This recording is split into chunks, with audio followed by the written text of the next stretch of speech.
तुमसे शुरू, तुम पर ही खत्म, मेरा गुस्सा भी और मेरा प्यार भी।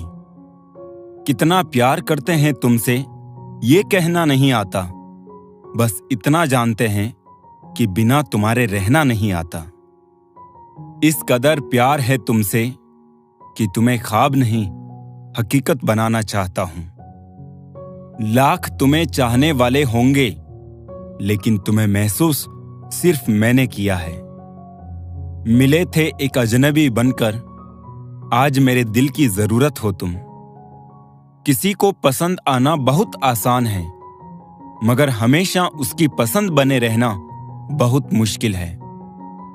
ख्वाहिश बस इतनी है कि कुछ ऐसा मेरा नसीब हो, वक्त चाहे जैसा भी हो, बस तू मेरे करीब हो।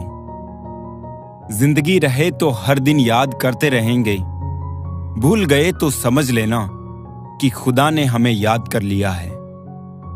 कभी सोचा ना था तुझसे इतनी मोहब्बत होगी, खुद की जान से भी बढ़कर सिर्फ तेरी फिक्र होगी।